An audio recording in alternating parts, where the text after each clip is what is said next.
কারা কারা বিয়ে করে নাই দেখি হাতটা তুলো তো। করে নাই? এরা করে নাই? মুরব্বী দায়িত্ব নিয়ে এদেরকে বিয়ের ব্যবস্থা করে দিয়ে খুব খুশি। তার মানে এগুলো প্রত্যেকটার বিয়ের বয়স হয়ে গেছে। আল্লাহ বিয়ের ব্যবস্থা করে দাও। কি খুশি দেখছেন এরা। আরে সুবহানাল্লাহ, এত মজা বিয়া, এত সোজা না। ফান্দে পড়লে তখন বুঝবেন। তবে হ্যাঁ, এটা বলে রাখি, বিয়ে যেহেতু করতেই হবে, কোনো খান্নাস পর্দাহীন নারীকে বিয়ে করব না। নয়তো মেকআপ দেখা, সুন্দরী দেখা বিয়ে করবেন, দেখবেন দেখতে গেছিলেন একরকম, ঘরে এনে দেখবেন আরেক রকম। ওই ময়দা 10 কেজি লাগায় সুন্দর হয়ে সামনে গেছিল, যখন নাকি ঘরে আনছেন মুখটা ধুইছে তখন দেখবেন আসল রূপ বের হয়ে গেছে। এই জন্য সুন্দরী নয়, দিনদার দরকার। কি দরকার? দিনদার দরকার। কোন পুরুষেরা, কোন যুবকেরা কোন প্রকার বেপর্দা মেয়েকে বিয়ে করবে, আবার কোন নারীরাও কোন প্রকার বদ্দিন বেনামাজি পুরুষকে বিয়ে করবে। তাহলে সব খন্নাসের সাথে মিলবে, সব ভালো ভালোর সাথে মিলবে। কি ঠিক না? এই জামানা শেষ জামানা। অথচ আমরা আগের কালের জামানায় দেখেছি আল্লাহ পাক মানুষকে শিক্ষা কম দিলেও মনুষ্যত্ববোধ ছিল। শিক্ষা ছিল না, এত মনুষ্যত্ববোধ ছিল।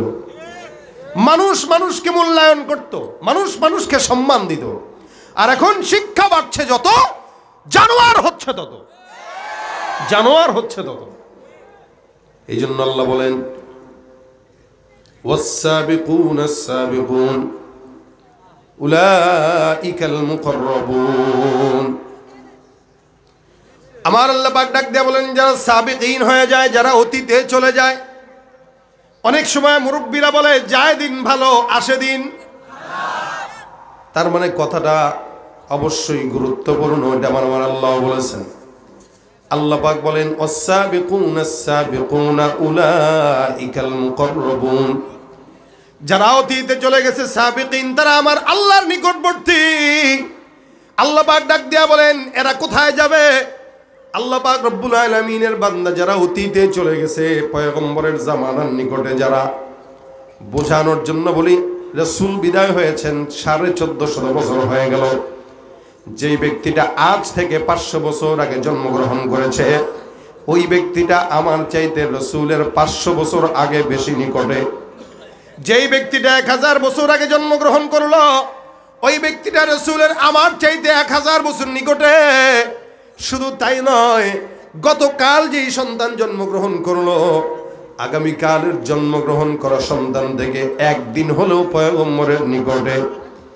এই মুসলমান 10 বছর আগে যেই সন্তান জন্মগ্রহণ করলো, 10 বছর পরের সন্তানটার চাইতে 10 বছর আগের সন্তানটা 10 বছর হইল নবীর নিকটে।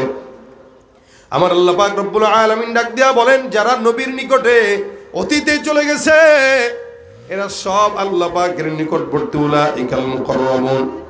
যারা সাবিকিন হয়ে গেছে, এই সমস্ত বান্দারা সব হলো আল্লাহর নিকটবর্তী বান্দা।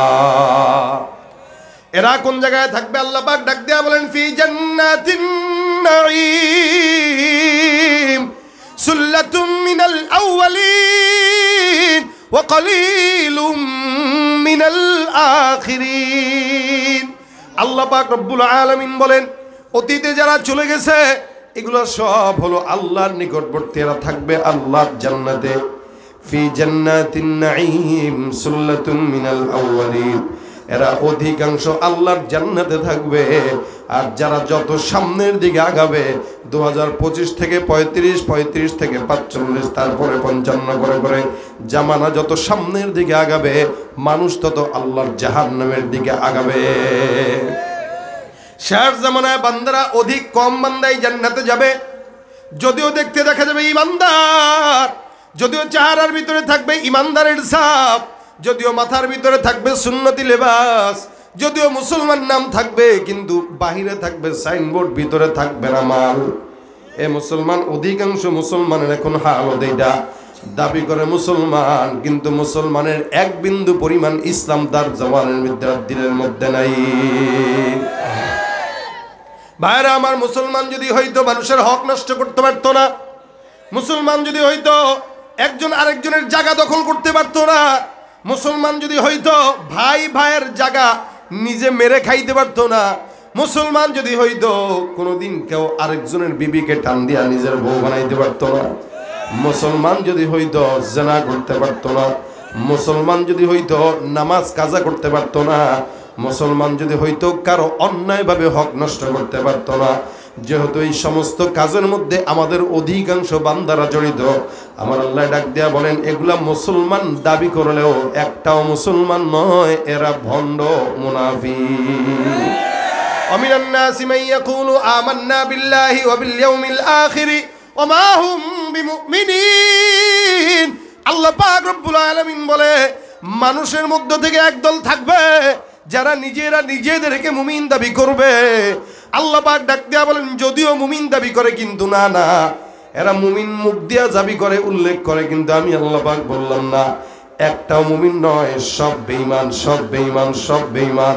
এই কথাটা আমার আল্লাহ পাক বান্দার জন্য বলেছেন। তার মানে মুসলমান জামানা যতই অতীতে গেছে আমরা আমাদের আকাবির আসলাফদেরকে গালি দিলেও মনে রাখবেন তারা আল্লাহর জান্নাত বুঝে গেছে।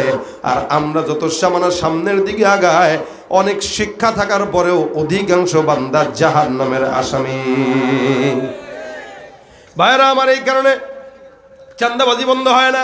মুসলমান দাবি করে টেবিলের নিচ দিয়া ঘুষ খাইতে দ্বিধা করে না, সুদের টাকা দিয়া বিল্ডিং বানাইতে দেরি করে না, সুদের টাকা দিয়া গাড়ি কিনতে দেরি করে না, সুদের টাকা দিয়া ব্যবসা বাণিজ্য করতে দেরি করে না। মুসলমান দাবি করে সুদ খায়, মুসলমান দাবি করে ঘুষ খায়, মুসলমান দাবি করে 80 রাকাত তাহাজ্জুদ পড়ে, এরপর ওলামা একরামদেরকে বরে ধরে জেলখানায় নিয়ে গেছে। আর আমরা মুসলমান হওয়ার পরও তাদের সাপোর্ট দিয়ে গেছি, অন্যায় যারা করছে তাদের পক্ষের স্লোগান দিয়ে গেছি, এখনো যারা অন্যায় করে তাদের পক্ষের স্লোগান দিচ্ছি। মুসলমান যদি হয়ে থাকেন একবার ওই দল আর একবার এই দল, বারবার যারা পাল্টায় এগুলো একটাও মুসলমান নয়। এগুলার উদাহরণ আমার আল্লাহ ডাক দেয়া বলেন মুদাবদাবিনা বাইনা যালিকা লা ইলাহা উলাই ওয়ালা ইলাহা উলা। এগুলো সব হলো মুনাফিক, একবার এই দলে যায় আর একবার ওই দলে যায়, স্বার্থ যেখানে যেখানে দল পাল্টায় দেয়। আর ইমানদার যারা যেখানেই হক ইমানদাররা সেখানেই, যেখানেই অন্যায় সেখানেই প্রতিবাদ করে ইমানদার, ঠিক কিনা? ইমানদার দাবি করবেন ইমান নাই, মুসলমান দাবি করবেন ইসলাম নাই। ঘুষখোরদের সঙ্গে সময় লাগান, জেনাকারীদের সঙ্গ দেন, ইমানদার হওয়ার পরেও যারা এই সমস্ত কাজে জড়িত আমার আল্লাহ বলেন ওমা হুম বিমুমিনিন, একটাও মুমিন নয়, এরা বেঈমান। ভাইরা আমার, এই কারণে আল্লাহ বলেন যারা অতীতে চলে গেছে এরাই আল্লাহর কাছে দামি। উলাইকাল মুকাররাবুন ফি জান্নাতিন নাঈম সুল্লাতুম মিনাল আউয়ালিন ওয়া কলিলুম মিনাল আখিরিন। জামানা এভাবে সামনে যত আগাবে ফিতনা বাড়তেছে না কমতেছে? বলেন তো, আজ থেকে 20 বছর আগের ফিতনা এখনের ফিতনা এক? হ্যাঁ, 20 বছর আগে আমাদের বাবারা যেই চিন্তা কল্পনাও করে নাই যে গুনাহের কথা, এখন সেই জিনিস আমাদের সন্তানরা পকেটে নিয়ে নিয়ে ঘুরে, ঠিক কিনা? 50 বছর আগে যেই সমস্ত জিনিস আমাদের বাপদাদারা কল্পনাও করে নাই, ওই জিনিস জমিনের মধ্যে এখন আমাদের বাপদাদারা দেখে আর করে আয় হায় রে, আফসোস লাগে এই জামানাও দেখা লাগবে, জানতাম না। তার মানে বোঝা গেল এগুলো কোনোদিন তারা কল্পনাও করে নাই। এ মুসলমান নবীর উম্মত, আমার আল্লাহ পাক ডাক দেয়া কয় বান্দা, জামানা কঠিন জামানা, কঠিন জামানার মধ্যে তোমাদেরকে আমি আল্লাহ পাক 2টা জিনিসের কথা বলবো। 1 নাম্বার ওয়ানিস্তাগফিরু রাব্বাকুম, 2 নাম্বার সুম্মা তুবু ইলাইহি। হাজার গুনাহ আপনার হয় আমাদেরও হয়, এখানে যতগুলা মানুষ আছে প্রত্যেকটা মানুষ গুনাহগার। এমন কোনো বান্দা নাই যে বান্দার জীবনে হায়াতের মধ্যে কোনো গুনাহ নাই। হায়াতের বইয়ের পৃষ্ঠা যত বেশি, মানুষের বইয়ের গুনাহের সূচিও তত বেশি। হায়াত যদি 70 বছর হয়, 70 বছর হায়াতে গুনাহের সংখ্যাও বেশি হয়। হায়াত যদি 50 বছর হয়, গুনাহের সংখ্যা একটু কম হয়। হায়াত যদি 20 বছর হয় তাহলে গুনাহের সংখ্যাটা আর একটু কম হয়। আর হায়াত যদি 10 বছর হয়, গুনাহ তো থাকেই না। এই কারণে জামানায় যত মানুষ হায়াত পায় তত বেশি গুনাহের করার সুযোগ হয়ে থাকে। আল্লাহ পাক বলেন গুনাহ যত হোক না কেন টেনশনের কারণ নাই। 1 নাম্বার কাজ করবা ইস্তিগফার, 2 নাম্বার কাজ করবা তাওবা কোনো বান্দা যদি এই দুইটা কাজ করে আমি আল্লাহ পাক রব্বুল আলামিন বান্দার যত নিয়ামত দরকার সব নিয়ামত মরণ পর্যন্ত লিখে দিব। ইউমাত্তিউকুম মাতাআন হাসানান ইলা আজালিন মুসাম্মা। এ মুমিন, যদি কেউ বান্দা দুইটা কাজ করে, ইস্তিগফার আর তাওবা। ইস্তিগফার এক জিনিস, তাওবা আরেক জিনিস। ইস্তিগফার বলা হয় এখন গুনাহ হলো এই মুহূর্তে আল্লাহর দরবারে বলা আস্তাগফিরুল্লাহ, আর তাওবা হলো এই যে গুনাহটা করে ফেললাম এই গুনাহটার সামনে যেন আর না হয় এই ব্যাপারে ওয়াদা করা। আল্লাহ বলেন তুবু ইলাল্লাহি তাওবাতান নাসুহা। বান্দা ইস্তিগফার যখন গুনাহ হয় তখনই করে, আর তাওবা সামনে যেন এই গুনাহ আর না হয় এই ব্যাপারে আল্লাহর কাছে ওয়াদা করে। আমার আল্লাহ পাক বলেন যেই বান্দা দুইটা জিনিস করবে আমি আল্লাহ বান্দাকে মরণ পর্যন্ত যা নিয়ামত দেওয়া দরকার সব নিয়ামত দান করব। বাইরে আমার এই যে যতগুলো যুবক হাত তুলছে না, বিয়ে করে নাই, আমি কইছি দোয়া, এরা করছে আমিন। তার মানে এটাও একটা নিয়ামত, কি ঠিক না? ইস্তেগফার করেন আল্লাহ পাক বিয়ের ব্যবস্থা করে দিবে। পড়তে রাজি? বোর্ড জন্য ইস্তেগফার করতে রাজি নি? যাদের ব্যবসা আছে, বাণিজ্য আছে, বরকত নাই, তাদের জন্য ইস্তেগফারের আমল। চুরি করা দরকার নাই, চুরি করে টাকা কামাইলে বেশি দিন টিকে না। মানুষের হকের টাকা নষ্ট করে খাইলে বেশি দিন বরকত হয় না। জনগণের রিলিফের মাল চুরি করে পকেটে ভরলে ওই টাকায় বরকত হয় না। কতদিন থাকে? যতদিন ক্ষমতায় সরকার থাকে ততদিন থাকে। ক্ষমতা নাই, বাড়িঘর গাড়ি বাড়ি সব জনগণ পোড়ায় দেয়। এই জন্য ভাইরা আমার আল্লাহ পাক রব্বুল আলামিন বান্দাকে বলেন ইউমাত্তিউকুম মাতাআন হাসানা ইলা আজালিন মুসাম্মা। বান্দা জমিনের মধ্যে আমি আল্লাহ পাক রব্বুল আলামিন যত নিয়ামত দরকার সব নিয়ামত তোমাকে দান করব। কারো টাকা চুরি করে টাকা কামানোর দরকার নাই, অন্যায়ভাবে কারো হক নষ্ট করা দরকার নাই। এ মুসলমান, আল্লাহর কাছে দুইটা জিনিসের আমল এত দামি, বান্দা আজীবন যা চাবে আল্লাহ পাক সব দান করবেন। আপনারা এখানে বলেন তো, এখানে যে আমরা বসলাম সবার গুনাহ আছে কিনা নাই? এমন কেউ আছেন যে ব্যক্তি গুনাহ করেন নাই? আছেন কেউ? আল্লাহ পাক বলেন শুধু নবীরা মাসুম, আর আল্লাহ পাক রব্বুল আলামিন সাহাবীদেরকে মাফের ঘোষণা করে দিয়েছেন। সাহাবীরা নিষ্পাপ, এদেরকে আল্লাহ পাক বলেন রাদিয়াল্লাহু আনহুম ওয়া রাদওয়ান। এরাও আল্লাহর উপরে সন্তুষ্ট, তারাও আল্লাহর উপরে সন্তুষ্ট। আমরা কি আল্লাহর উপরে সন্তুষ্ট আছি? জোরে বলেন তো। নাই? নাই?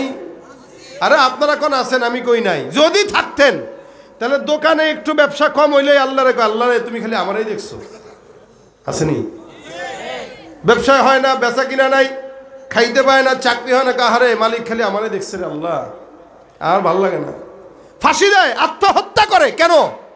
নিজের জিন্দেগির নিজের জীবনের উপরে সে হতাশ হওয়ার কারণে আত্মহত্যা করে। আল্লাহ কয় তার সে আমার উপরে সন্তুষ্ট না। নিয়ামত আমি আল্লাহ দেই, মুসিবত আমি আল্লাহ দেই।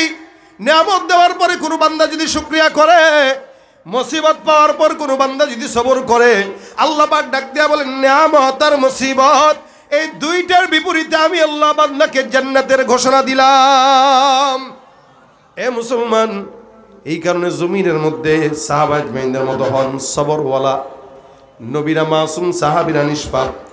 এরপরে আল্লাহ পাক তাবেঈদেরকেও জান্নাতে যাওয়ার ঘোষণা দিয়ে দিয়েছেন। তাবেঈদের থেকে নিয়ে এখনো পর্যন্ত সব বান্দারা কম আর বেশ গুনাহ করে কিনা? হ্যাঁ, সব বান্দারাই করে। কিন্তু আমাদের বাংলাদেশে একজন বহুত বড় বুজুর্গ আছে, নাম আব্দুল লতিফ সিদ্দিকী। শুনছেন না? কথা কয় না কি? বাটফার। কিন্তু সে কি কয় শুনছেন নি? সে কয় আমি আব্দুল লতিফ সিদ্দিকী কোনো গুনাহ করি নাই। নাউজুবিল্লাহ। আসতে কয় সে এক মাহফিলে বলছে আল্লাহ আমাকে নিয়ামত দেয়, আমি শুকরিয়া করি, কিন্তু আল্লাহর কাছে আমি কোনোদিন ক্ষমা চাই নাই। কেন চাই নাই? আমি কোনোদিন গুনাহ করি নাই। শয়তান কয় দোস্ত আমি আর শয়তান থাকতে চাই না, তুই আমারে খেলাফত দিয়া দে, তুই পীর হয়ে যা। কথা কয় না? এমন শয়তান থাকতে ইবলিসের প্রয়োজন হয় না। এরকম শয়তানগুলো নিয়ে আমরা এতগুলা বছর বসবাস করছি। কথা কয় না? ভাইরা আমার দেখেন, আল্লাহ পাক রব্বুল আলামিন বলে বান্দা তুই ইস্তিগফার করে। বান্দা কয় আমি গুনাহই করি না, ইস্তিগফার কেন করব? মুসলমান নবীর উম্মত কেউ যদি গুনাহ করে আল্লাহর কাছে যদি চায়, আমার আল্লাহ পাক রব্বুল আলামিন বান্দাকে ক্ষমা করে দেয়। সাহাবীরা আল্লাহ পাক রব্বুল আলামিনের প্রতি সন্তুষ্ট, আল্লাহ তাদের উপর সন্তুষ্ট। আর আমরা আল্লাহর উপরে সন্তুষ্ট হতে পারি নাই, মাওলাও আমাদের উপর সন্তুষ্ট হয় না। না আল্লাহ আমাদের উপর সন্তুষ্ট না, আমরা আল্লাহর উপরে সন্তুষ্ট। ভাইরা আমার দেখেন, হযরত তালহা রাদিয়াল্লাহু তাআলা আনহু অনেক বড় একজন সাহাবী। নাম শুনছেন? আমাদের ছেলেরা নাম শুনে আর্জেন্টিনার খেলোয়াড়ের, ব্রাজিলের খেলোয়াড়ের খুব ভালো জানে, কে আমেরিকার নায়ক, কে দিল্লির নায়ক। এই নায়ক নায়িকাদের নাম খুব ভালো জানা আছে, কিন্তু সাহাবী 10 জনের নাম না, 4 জনের নাম বলতে পারে না। এক জায়গায় তো ভিডিও দেখেছি এরকম, এক লোকটা জিজ্ঞাসা করছে, ভাই 4 জন নবীর নাম বলেন। লোক বলতেছে, ভাই এটা কোনো ব্যাপার প্রশ্ন, কোনো এত সহজ প্রশ্ন করলেন, আপনি বলেন না। আবু বকর, ওমর, ওসমান, আলী 4 জন নবী নাকি? সুবহানাল্লাহ কবেন না নাউজুবিল্লাহ কবেন? এরা কে? কথা কয় না। আর এই বছরা কয় কি? নবী। নবী কত বড় দিনদার, চিন্তা করা যায়। নবীরে খারার উপরে সাহাবীদেরকে নবী বানায় দিস। ও তো পারলে এর নেতারে আল্লাহ বানায় দিবে। আমাদের দেশে যারা রাজনীতি করে আসলেই এরা দলের লিডারকে এতটা প্রাধান্য দেয়, নবীরেও এত প্রাধান্য দেয় না, নবীরেও এত দেয় না, এত দলের নেতারে প্রাধান্য দেয়। এই কারণে তো আজীবন পা চাটে, কোনো ফায়দা হয় না, কুকুরের মতো জিব্বা ঝুলায় রাখে। যাদের পক্ষে স্লোগান দেয় তারা ঠিকই আঙুল ফুলে কলা গাছ হয়, আর নিজে যে রিক্সা চালক আজীবন রিক্সা চালায়। কোনো উন্নতি নাই। কেন উন্নতি থাকবে? কারণ 1 কাপ চায়ের বিনিময়ে নেতার পক্ষে, চোরের পক্ষে কেউ স্লোগান দিবে, উন্নতি হবে এত সোজা না। ওরা আমাদেরকে টিস্যুর মতো ব্যবহার করে আর ফেলে দেয়। কথা ঠিক কিনা? একদল আসবে, কেউ আমেরিকার গোলামি করবে, কেউ দিল্লির গোলামি করবে। আর মুসলমান যদি কেউ হয়ে থাকে, সে গোলামি করবে কার? কার গোলামি করবেন বলেন? যাদের হাতে যায় ক্ষমতা, দেশ যেন বাপের ভিটা, রাখতে চেয়ে আর শুরু করে বিদেশিদের পাচাটা। যাদের হাতে যায় ক্ষমতা, দেশ যেন বাপের ভিটা, রাখতে চেয়ে আর শুরু করে বিদেশিদের পাচাটা। বিদেশিদের কথা মতো চালায় ওরা নিজের দেশ। দেখতে দেখতে গোল্লায় গেল আমার সোনার বাংলাদেশ। দেখতে দেখতে গোল্লায় গেল আমার সোনার বাংলাদেশ। দেখতে দেখতে গোল্লায় গেল, একে একে শেষ করেছি, সবার দেখা হইল শেষ। দেখতে দেখতে গোল্লায় গেল আমার সোনার বাংলাদেশ। দেখতে দেখতে গোল্লায় গেল আমার সোনার। কথা কয় না? কেউ দিল না, সবাই নিল, আমরা যে কলুর বলদ। সারা বছর নেয় না খবর, নির্বাচনে খুব দরদ। কেউ দিল না, সবাই নিল, আমরা যে কলুর বলদ। সারা বছর নেয় না খবর, নির্বাচনে খুব দরদ। নির্বাচনের আগে নেতা ধরে কত রকম বেশ। নির্বাচনের আগে নেতা ধরে কত রকম বেশ। দেখতে দেখতে গোল্লায় গেল আমার সোনার। দেখতে দেখতে গোল্লায় গেল, একে একে শেষ করেছি, সবার দেখা হইল শেষ। দেখতে দেখতে গোল্লায় গেল। মুসলমানের দেশটা মোদের আছে খাতা কলমে, দোষের দোষী যে বাজারাই শাস্তি পাবে আলেমে। মুসলমানের দেশটা মোদের আছে খাতা কলমে, দোষের দোষী যে বাজারাই শাস্তি পায় যে আলেমে। ওরা ইসলাম বেচেই ক্ষমতাটা পাকাপোক্ত করে বেশ। ইসলাম বেচেই ক্ষমতাটা পাকাপোক্ত করে বেশ। দেখতে দেখতে গোল্লায় গেল আমার সোনার। দেখতে দেখতে গোল্লায় গেল আমার সোনার বাংলাদেশ। একে একে শেষ করেছি, সবার দেখা হইল শেষ। দেখতে দেখতে গোল্লায় গেল। দেখতে দেখতে গোল্লায় গেল আমার সোনার বাংলাদেশ। ঠিক কিনা? আর গোল্লায় যাওয়ার সুযোগ দেওয়া যাবে না। কি বলেন? ঠিক না? ওই কিছুদিন পর দেখেন না, এখন খালি বর্ডারে খোঁচাইতেছে। দখল করবে নাকি বাংলাদেশ? কুমিল্লাও দখল করতে চায় নাকি? দিবেন আপনারা? দিবেন? শোনেন, বাঙালি মরা শিখে গেছে, ঠিক না? বাংলাদেশের মানুষ কি শিখে গেছে? মরণ শিখে গেছে। এই কারণে তো দেখেছেন বর্ডারে গুলি নিয়ে দাঁড়ায় আছে ওরা, আর আমাদের বাঙালি জনগণেরা লাঠি নিয়ে তাদেরকে মারতে গেছে। দেখছেন না এটা?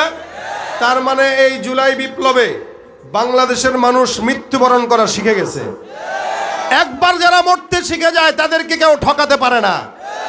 দেশের জন্য জীবন দেয় যদি 1000, ইমানের জন্য জীবন দিতে হবে 1 কোটি। ঠিক কিনা বলেন? রাজি থাকবেন তো ইনশাআল্লাহ? কারা কারা ইমানের জন্য তৈরি তো হাত তুলে দেখা দেয়।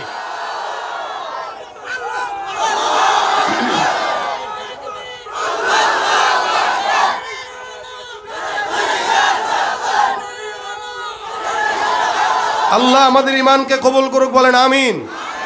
ভাই আলহামদুলিল্লাহ, যুবকরা যেভাবে ইসলামের দিকে ধাবিত হচ্ছে, আগামীর বাংলাদেশ সুন্দর করা একদমই সহজ। খালি প্রত্যেকটা যুবককে আমি বলবো, প্রত্যেকটা যুবককে বলবো, নোংরা রাজনীতির পিছনে ছুটবেন না। যারা আল্লাহর গোলামি করে তারা যেই দলই ক্ষমতায় আসুক তাদের পাওয়ার থাকে। আর যারা দলের গোলামি করে, এক দল ক্ষমতার থেকে গেলে তখন লুকায় থাকে করতে, আবার যখন নিজে ক্ষমতা আসে তখন আবার অন্যের উপর জুলুম করে। সুতরাং আমরা দুনিয়ার কোনো রাজনৈতিক নেতাদের পিছনে ছুটে আমাদের নিজস্ব জীবন, আমাদের ঈমান আমরা ধ্বংস করব। গোলামি করতে হয় আল্লাহর গোলামি করব।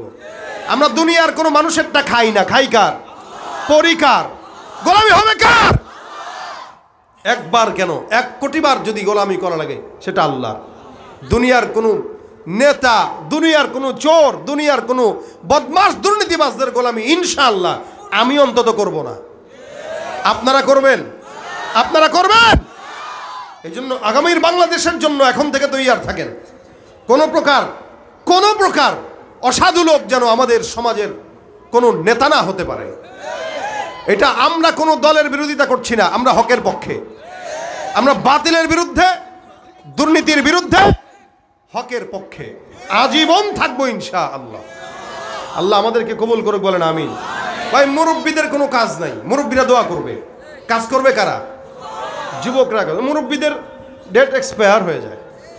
এনারা নামাজ পড়তে গেলেও এক নামাজের জন্য 2-3 বার ওযু লাগে। এর আগেও আমরা দেখেছি এক নেতায় বক্তব্য দিতেছিল, আরো বহু 4-5 বছর আগে একটা ভিডিও ভাইরাল হয়েছিল। এক এমপি না মন্ত্রী বক্তব্য দিতেছে, প্যান্ট খুলে গেছে। বুড়া তো প্যান্ট যেহেতু খুলছে, এখন তো যে লগে আছে এ খালি প্যান্টটা উঁচা করে দেয়। আচ্ছা দেখেন, যেই লোক নিজের প্যান্টের হেফাজত করতে পারে না সে জনগণের হেফাজত কেমনে করবে? আর এই সমাজের ক্ষমতায় যদি যুবকরা চলে আসে, এই এলাকায় যদি মনে করেন 10 জন যুবক কাজ করে, ইনশাআল্লাহ যুবকরা যদি নামাজি হয়, ইমানদার হয়, তাহলে সমাজে কোনো প্রকার চাঁদাবাজি থাকবে না ইনশাআল্লাহ, চুরি থাকবে না ইনশাআল্লাহ, পরকীয়া থাকবে না ইনশাআল্লাহ, গান যাত্রা পালা কিচ্ছু থাকবে না ইনশাআল্লাহ। খালি যুবকদের সহজ শক্ত হওয়া দরকার। যুবকরা শক্ত থাকবেন, সবসময় হকের পক্ষে। আর ওই ইন্ডিয়ান আমেরিকান নায়ক নায়িকাদের পিছনে ঘোরা বন্ধ করেন। কি ঠিক না? আবার কিছু কিছু আছে মাহফিলও করে, আবার গানের কনসার্টও করে। আমি বহুত বছর আগে এক এলাকায় গেছি, যাওয়ার পরে ওই এলাকায় মাহফিলের পরে আমি বলি, ভাই কমিটির লোক কোথায়? বিদায় দেন। একজন এসে বলতেছে, হুজুর বিশাল গ্যাঞ্জাম লেগে গেছে। কিসের গ্যাঞ্জাম?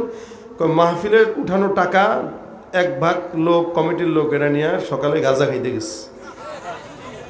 কি খাইতে গেছে? গাঁজা খাইতে গেছে। তাই বুঝেন কমিটি কোন কোয়ালিটির। আলহামদুলিল্লাহ বাতা চৌ যুব সমাজ এরকম না, ঠিক না? ইনশাআল্লাহ। কারণ কুমিল্লা, নোয়াখালী, চাঁদপুর, ফেনী এই অঞ্চলগুলোর মানুষ বহুত ইসলাম প্রেমী, এবং এই জায়গাগুলোতে হকের বাতি এখান থেকেই জ্বলে উঠে। আল্লাহ পাক আজীবনের জন্য হককে এখানে আল্লাহ পাক স্থির করে দেখ, বলেন আমিন। আমি সাহাবীর কথা বলছিলাম, সাহাবা একরামরা ছিল আল্লাহ পাকের উপরে সন্তুষ্ট, তারাও ছিল, আল্লাহও ছিল তাদের উপরে সন্তুষ্ট। তালহা রাদিয়াল্লাহু তাআলা আনহু, ওনার একটা সন্তান ছিল, ছেলেটা ছিল অসুস্থ। 1 দিন 2 দিন 3 দিন করে ছেলের অসুস্থতা ভালো হয় না। সাহাবী পয়গম্বরের রওজায় আছে, পয়গম্বরের মেম্বারে মসজিদে নববীতে পয়গম্বরের সঙ্গে সোহবতে আছে। বাসা থেকে খবর আসলো স্বামী বাসায় আসেন। সুন্দর করে উঠে চলে গেল বাসায়। জিজ্ঞাসা করলো, একটা বাচ্চা যখন অসুস্থ থাকে স্বামী প্রথমেই যাওয়ার পরে বাচ্চার সংবাদ আগে নেয়। যেহেতু সন্তান অসুস্থ, স্বামী এসে ডাক দেয়া বলে, বিবি আমার বাচ্চার কি অবস্থা, কি এখন আগের থেকে ভালো নাকি খারাপ, একটু আমাকে বলো। এদিক দিয়া স্বামীকে যে খবর দিল, আসলেই উনার যে সন্তান হযরত তালহা রাদিয়াল্লাহু তাআলা আনহু সন্তান, ছোট্ট বাচ্চা, নবী করিম সাল্লাল্লাহু আলাইহি ওয়াসাল্লামকে অনেক ভালোবাসতেন। বাচ্চাটা অসুস্থ জনিত কারণে জমিন থেকে বিদায় হয়ে গেছে, ইন্তেকাল হয়ে গেছে। ইন্তেকাল হয়ে যাওয়ার পরে একটা চাদর দিয়া ঢেকে রেখে শোয়ায় রাখলো মা। সন্তানের খবর নেওয়ার সময় বাবা যখন জিজ্ঞাসা করলো, আমার বাচ্চা কেমন আছে, এবার বিবি ডাক দেয়া বলে, স্বামী আমাদের সন্তান আগের তুলনায় এখন একদম শান্ত। দেখেন হিকমত কতটুকু খাটাইলো বিবি। স্বামী মাত্র বাহির থেকে আসলো, স্বামীকে খারাপ কোনো কথা শোনায় নেই, বলতেছে আমাদের সন্তান আগের তুলনায় এখন অনেক শান্ত।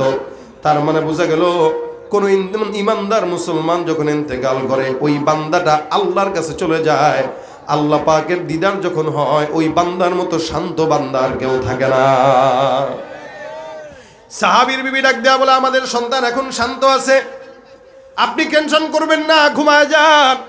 হযরত তালহা রাদিয়াল্লাহু তাআলা আনহু খাবার দাবার করলেন, রাত্রিবেলা ঘুমাইলেন, বিবির সঙ্গে মেলামেশাও করলেন, সহবাসও করলেন। ফজরের আগ মুহূর্তে যখন ঘুম থেকে জাগলেন, গোসল করার জন্য উঠলেন। এবার বিবি ডাক দেয়া বলতেছে, স্বামী আপনাকে একটা প্রশ্ন করব, জবাব দেন। বলেন তো, কেউ যদি কারো কাছে কোনো আমানত রাখে তাহলে সময় হলে ফেরত দেওয়াটা কি ঈমানের পরিচয় কিনা? স্বামী বলতেছে, হ্যাঁ অবশ্যই, আমানতের খেয়ানত না করা। কারণ যারা আমানতের খেয়ানত করে তারা মুনাফিক। আল্লাহ পাক রব্বুল আলামিন বান্দাকে বলে দিয়েছেন, সুন্দর করে আমানতদারিতা রক্ষা করবা। কেউ যদি কারো কাছে কোনো আমানত রাখে, এই আমানতের রক্ষা করা। কেউ যদি আমার কাছে টাকা পায়, সময় মতো সে যখন চাবে আমি তার কাছে দিতে বাধ্য।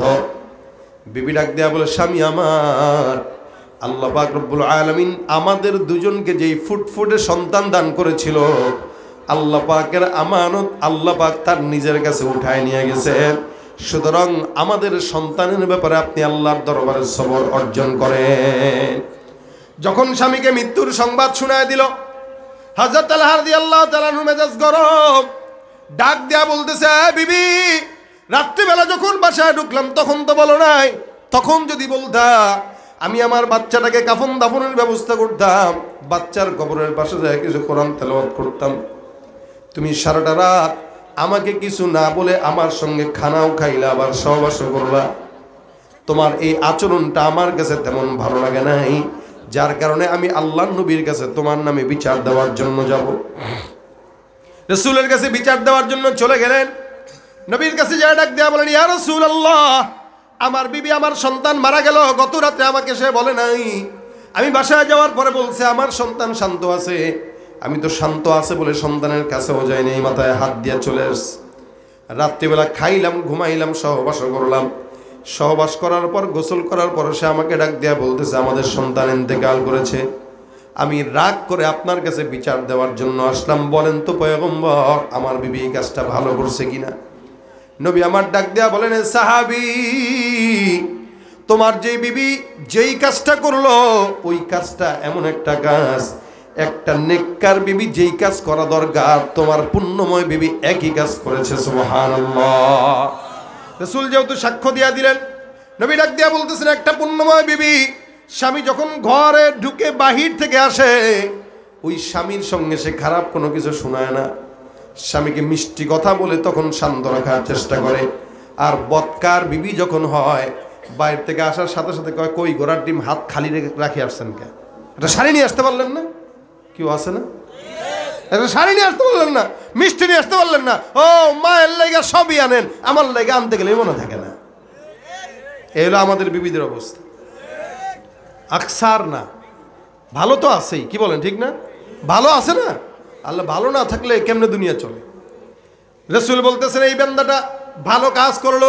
এ আবু তালহা, মনে রাখবা, তুমি যে আল্লাহর সিদ্ধান্তের উপর সবর করলা, গত রাত্রে তোমার যেই সঙ্গে বিবির যেই মুআশারা হলো, তোমাদের যেই সহবাস হলো, মেলামেশা হলো, এই মেলামেশার মাধ্যমে আল্লাহ পাক রব্বুল আলামিন যেই সন্তান উঠায় নিয়ে গেছে, ওই সন্তানের চাইতে নেককার সন্তান আল্লাহ দান করবে। সাহাবীরা আল্লাহর উপরে সন্তুষ্ট, আল্লাহ তাদের উপরে সন্তুষ্ট, যার কারণে নবী বলেন খায়রু উম্মতি করনি সুম্মাল্লাযীনা ইয়ালুনাহুম সুম্মাল্লাযীনা ইয়ালুনাহুম। তিন জামানার মানুষকে আল্লাহ পাক রব্বুল আলামিন উত্তম বলেছেন, জান্নাতের ঘোষণা করে দিয়েছেন।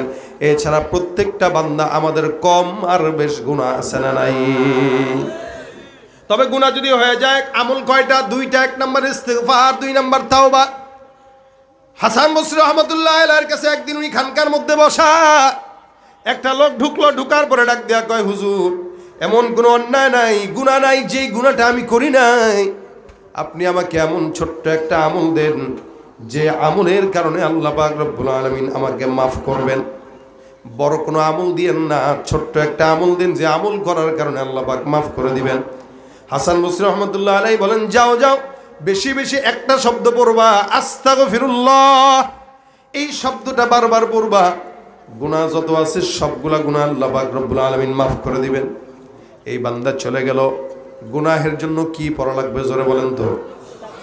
রাসূল বলেন, কেউ যদি একবার আস্তাগফিরুল্লাহ জবান দিয়ে উচ্চারণ করে, আমার আল্লাহ বান্দার সমুদ্রের ফেনা পরিমাণ গুনাহ যদি হয়, আল্লাহ পাক বান্দার সমুদ্রের ফেনা পরিমাণ গুনাহগুলো কেউ ক্ষমা করে দেয়। আর যদি গুনাহ করে ক্ষমা না চায়, তাহলে আমেরিকার সেই এলাকার মতো আল্লাহ পাক নিচ থেকে আগুন উঠায় জ্বালায় দেয়, যে আগুনের ফুলকি কোন দুনিয়ার আগুন, দুনিয়ার পানি দিয়ে নিভানো যায় না। ৩-৪ দিন পর্যন্ত জ্বলতেছে। একটা শহরকে আল্লাহ পাক এভাবে ধূলিসাৎ করে মাটির সঙ্গে মিশায় দিবে, না দেখলে আমরা কোনোদিন বিশ্বাস করতে পারতাম না। এটা জলবায়ু পরিবর্তন আর যাই বলেন কিচ্ছু না, শুধু আল্লাহ পাকের আযাব আর গজব।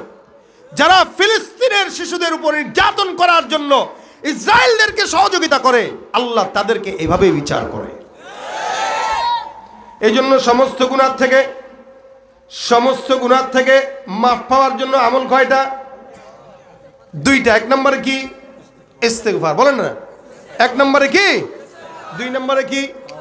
হাসান বসরি বলেন, তোমার গুনাহ বেশি হয়ে গেল, এখন তুমি একটা শব্দ উচ্চারণ করবা বেশি বেশি, আস্তাগফিরুল্লাহ। আরেকজন বান্দা ঢোকার পরে ডাক দেয়া বলে, হুজুর আসমান থেকে বৃষ্টি হয় না, এমন একটা আমল শিখায় দেন যে আমলের কারণে আসমান থেকে আল্লাহ পাক বৃষ্টি দান করবেন। হাসান বসরি বলেন, যাও যাও, বেশি বেশি পড়বা আস্তাগফিরুল্লাহ। এই বান্দাটা ইস্তিগফার নিয়ে রওনা। আরেকজন বান্দা আসলো, ডাক দেয়া বলে, হুজুর আমাদের এলাকায় আমার দোকান আছে, কিন্তু দোকানে ব্যবসায় বরকত হয় না, টাকা নাই, সম্পদ নাই, গরিব হয়ে যাচ্ছে, এমন একটা আমল দেন যে আমলের কারণে আল্লাহ পাক রব্বুল আলামিন আমাকে সম্পদের বরকত দান করবেন। হাসান বসরি বলেন, যাও তুমিও পড়বা আস্তাগফিরুল্লাহ। আরেক আল্লাহর বান্দা আসলো, হাসান বসরিকে ডাক দেয়া বলে, হুজুর আমার সন্তান হয় না, বহু বছর হয়ে গেল বিয়ে করলাম, এমন একটা আমল দেন যে আমলের কারণে আল্লাহ পাক রব্বুল আলামিন সন্তান দান করবে। আমাদের দেশে তো এমন ব্যাকল আছে, যারা সন্তান না হলে সোজা খাজা বাবার দরবারে মাজারে যায়। পীরগিরি আর মাজার পূজা চলছে দেশটা জুড়িয়া, সেরেকি আর ভণ্ডামিতে দেশটা গেছে ভরিয়া। পীরগিরি আর মাজার পূজা চলছে দেশটা জুড়িয়া, সেরেকি আর ভণ্ডামিতে দেশটা গেছে ভরিয়া। গাজার কলকিটান মারিয়া, গাজার কলকিটান মারিয়া, দেখায় খাজার শান, ওরা শিক্ষিত শয়তান, ওরা শিক্ষিত শয়তান, ওরা শিক্ষিত শয়তান। সন্তান দেখে খাজার দরবারে যদি বউটারে রেখেছেন ফু দেওয়ার জন্য, অথবা এতেকাফে যে বাবার কাছে গেলে বাচ্চা হবে, মনে রাখবেন 3 দিন পরে এতেকাফ থেকে ফেরত আনার পর পেটের মধ্যে যদি বাচ্চা থাকে, ওইটা আপনার নয়, আপনার বাপের। ঠিক কিনা? এই জন্য সন্তান লাগলে চাবো কার কাছে? সম্পদ চাবো কার কাছে? আরেকটা লোক এসে কয়, হুজুর আমার ফসলে বরকত নাই, ক্ষেত খামার কেমন জানি নষ্ট হয়ে যায়, আপনাদের এলাকায় কি ফসল হয় বেশি? ধান। মাশাআল্লাহ, সারা বাংলাদেশে ধান হয়। এরপরেও এরা কয় আমাদেরকে চাল দিবে না, ডাল দিবে না, পেঁয়াজ দিবে না। কিও আমরা কি হেগো পেঁয়াজ খাইয়া পাচ্ছি? আমরা কিনি না বলে এরা খাইতে পায় না। না, প্রথমে থ্রেট দিছে, বেটাগিরি দিয়েছে, দিব না। আমরা কিছু দিস না, আমরা কইছি যখন দিস না, না রে ভাই নেন, খাইতে পাই না, বাসান। কি ঠিক না মিয়া? বাংলাদেশ এমন একটা দেশ, এখানে আল্লাহ পাক জমিনকে সোনা বানিয়েছেন, যাই লাগাবেন তাই হয় বাংলার জমিনে। এখন ফসলে যদি বরকত না হয়, ইস্তেগফারের আমল উঠায় দেন, ইনশাআল্লাহ ফসলে বরকত হয়ে যাবে। নদী নালায় যদি পানি না থাকে, ইস্তেগফার। আরেকটা লোক এসে বলে, হুজুর আমাদের খালের মধ্যে পানি নাই, বলে ইস্তেগফার পড়ো। এতগুলা মানুষ আসলো, সবাইকে একটাই আমল, ইস্তেগফার ইস্তেগফার ইস্তেগফার। লোক একটা ডাক দেয়া বলে, হুজুর এতগুলা মানুষ আসলো, সবাই আমল একটা দিলেন কেন? হাসান বসরি বলেন, এই আমলটা আমার দেওয়া নয়, আমার আল্লাহ পাক রব্বুল আলামিন পবিত্র কোরআনের মাধ্যমে গোটা বান্দাদেরকে দান করেছে। আল্লাহ পাক রব্বুল আলামিন ডাক দেয়া বলেন, ফাকুল তুস্তাগফিরু রাব্বাকুম ইন্নাহু কানা গফফারা। বান্দা ইস্তেগফার বেশি বেশি করবা, আমি আল্লাহ যতই গুনাহ থাকুক না কেন সমস্ত গুনাহগুলোকে ক্ষমা করে দিব। ইউরসিলিস সামা আলাইকুম মিদরারা। যেই বান্দাটা আসমান থেকে বৃষ্টি আসার জন্য দোয়া চাইলো, ওই বান্দার জন্য আল্লাহ পাক বলেন, কেউ যদি আসমান থেকে বৃষ্টি না হয়, আল্লাহ পাক রব্বুল আলামিন বলেন ইস্তেগফার করো, আমি আল্লাহ আসমান থেকে বৃষ্টির ফয়সালা করে দিব। ওয়ায়ুমদিদুকুম বিআমওয়ালিন ওয়া বানিন। যদি সম্পদ না থাকে, সন্তান না থাকে, ইস্তেগফার পড়ো, আমি আল্লাহ সম্পদে সন্তানে দুই জায়গাতেই বরকত দিয়ে দিব। ওয়াদাটা কার ভাই? ওয়াজআল লাকুম জান্নাতি ওয়াজআল লাকুম আনহারা। ফসলের মধ্যে যদি বরকত না হয়, যদি কোনো বান্দা আল্লাহর দরবারে ইস্তেগফার পড়ে, আমার আল্লাহ পাক রব্বুল আলামিন বান্দার ফসলেও বরকত দিবে, খাল বিল নদী নালাতেও পানি ভরপুর করে দিবে। সুবহানাল্লাহ। এই কারণে নবী করিম সাল্লাল্লাহু আলাইহি সাল্লাম বলেন, মান লাজিমাল ইস্তিগফার জাআলাল্লাহু লাহু মিন কুল্লি হাম্মিন ফারাজা ওয়া মিন কুল্লি দিকিন মাখরাজা ওয়া রাযাকাহু মিন হাইসু লা ইয়াহতাসিব। রাসূল বলেন, কেউ যদি তার জবানে ইস্তিগফার উঠায় দেয়, যত টেনশন থাকুক, পেরেশানি থাকুক, হতাশাগ্রস্ত থাকুক, সব দূর করে দিবেন কে? এমন জায়গা থেকে রিজিকের ফয়সালা করবে বান্দা কোনোদিন কল্পনাও করতে পারবে না। মাগরিব থেকে এতক্ষণ পর্যন্ত বয়ান শুনলাম, একটা জিনিস বাসা পর্যন্ত নেব ইনশাআল্লাহ। টাকা আমাদের দরকার আছে নাকি? আছে না? সম্পদ দরকার আছে না? সম্মান দরকার আছে না? ফসল দরকার আছে না? গুনাহ দূর হওয়া দরকার আছে না? আসমান থেকে উপকারী বৃষ্টি দরকার আছে না? সবই দরকার। খালি একটা শব্দ কি বলেন জোরে, আবার বলেন। রাসূল বলেন, এটা জবানে লাজম বানায় নিবা। পেরেশানি যত বড় হোক, ইস্তেগফারের কাছে কোনো পেরেশানি টিকে থাকতে পারে না। এটা আল্লাহ পাকের দেয়া আমল, কোরআনে বান্দাকে দিয়েছেন, কোনো পীর দেন নাই, আল্লাহ দিয়েছেন। এজন্য যখন সময় হয় ব্যবসায় বসা, দোকানে বসা, কোনো জায়গায় যাচ্ছেন, হুন্ডা চালাইতেছেন, গাড়ি চালাইতেছেন, নিজের অফিস আদালতে কাজ করতেছেন, হাতের কাজ পায়ের কাজের ফাঁকে ফাঁকে যখন সময় হয় জবান দিয়ে পড়বো আস্তাগফিরুল্লাহ আস্তাগফিরুল্লাহ আস্তাগফিরুল্লাহ। গুনাহও মাফ হবে, সম্পদের বরকত হবে, বৃষ্টিও আসবে, নিয়ামত আসবে, যেগুলা বিয়ে করে নাই সেগুলার ঘরে বউ আসবে। ফাজিলের দর্শক, লজ্জা শরম নাই। আমি কইলাম আর কি, ইউমাত্তিউকুম মাতাআন হাসানা, মানে সব কল্যাণ। এই কল্যাণে আল্লাহ পাক যাবতীয় জিনিস, হ্যাঁ কল্যাণ। আমি বিবির কথাটা কেন বললাম জানেন? নবী বলেন, আদ-দুনিয়া কুল্লুহা মাতা। এই দুনিয়ার যা কিছু দেখতেছো সব ভোগ সামগ্রী। ওয়া খায়রু মাতা'আদ দুনিয়া, আর দুনিয়ার ভিতরে সবচেয়ে উত্তম ভোগ সামগ্রী হচ্ছে আল মারআতু সালিহা, একটা নেককার বিবি। সুবহানাল্লাহ। দুনিয়ার সব হচ্ছে ভোগ সামগ্রী। এর ভিতরে সবচেয়ে উত্তম ভোগ সামগ্রী কি? নেককার বিবি, নেককার বিবি। এজন্য ইস্তেগফার পড়লে আল্লাহ পাক নেককার বিবি দান করবেন। আল্লাহ পাক আমাদেরকে ইস্তেগফার পড়ার তৌফিক দান করুন। বিবির জন্য শুধু না, যা দরকার তার জন্য। বৃষ্টি, বাদল, ক্ষেতের বরকত, ইনকামের বরকত, চাকরি হয় না, দোকানে বরকত নাই, ব্যবসায় বরকত নাই, অসুস্থতা, পেরেশানি, টেনশন, যা কিছু দরকার প্রত্যেকটা কাজে শব্দ একটা আস্তাগফিরুল্লাহ। উঠতে বসতে চলতে ফিরতে যখন সময় রাসূল সাল্লাল্লাহু আলাইহি ওয়াসাল্লাম প্রত্যেক দিন 100 বার পড়তেন। আমাদের তো 1 কোটি বার পড়া দরকার। আল্লাহর নবী যদি 100 বার পড়ে, আমাদের 1 কোটি বার পড়া দরকার, কিন্তু আমরা একবারও পড়ি না। এই জন্য হার নামাজের পরে, 5 ওয়াক্ত নামাজের পরে কেউ যদি 20 বার করেও পড়ে, 20 বার করে পড়লেই 100 বার হয়ে যায়। সহজ হবে না কঠিন হবে? কথা কয় না, একদমই সহজ। এই জন্য ফজর থেকে এশা পর্যন্ত প্রত্যেকটা নামাজের পরে 10 বার 20 বার করে পড়ে আস্তাগফিরুল্লাহ আস্তাগফিরুল্লাহ 20 সেকেন্ড লাগবে। রাতের বেলা যদি মারা যান, রাতে ইস্তেগফার পরে ঘুমাইলেন, ঘুমের মধ্যে মারা গেলে আল্লাহ পাক রব্বুল আলামিন তাওবার মরণ দিয়ে জান্নাত দিবেন। একদম সহজ আমল। আল্লাহ পাক আমাকেও আপনাদের সকলকে করার তৌফিক দান করুন। ইস্তেগফার পড়বেন, ইনশাআল্লাহ জিন্দেগিতে বরকত চলে আসবে, নূর চলে আসবে। একদিকে গুনাহ হয়, কিন্তু আমরা গুনাহ কমাইতে পারি না। এই জন্য একদিকে গুনাহ হইতে থাক, এটা হবেই, কম বেশ, ইচ্ছায় অনিচ্ছা হয়েই যাবে। কিন্তু আরেকদিকে যদি ইস্তেগফারটা থাকে, অন্তত ওইটার চেয়ে এটার পাল্লাটা ভারী থাকবে। এই জন্য যুবকদেরকে বলতেছি, যারা এখানে আছে যুবক, এগুলা মাহফিলে আসে হইল রং তামাশা দেখতে, মানে না। এই জন্য আজকে বলতেছি, আজকে যারা আসছেন প্রত্যেকে এখান থেকে মানার নিয়ত করে যান, আমি আজকে থেকে প্রত্যেক দিন 100 বার ইস্তেগফার করব। কারা কারা আছে নিয়ত? হাতটা তুলি। আল্লাহ আমাদেরকে তৌফিক দান করুক।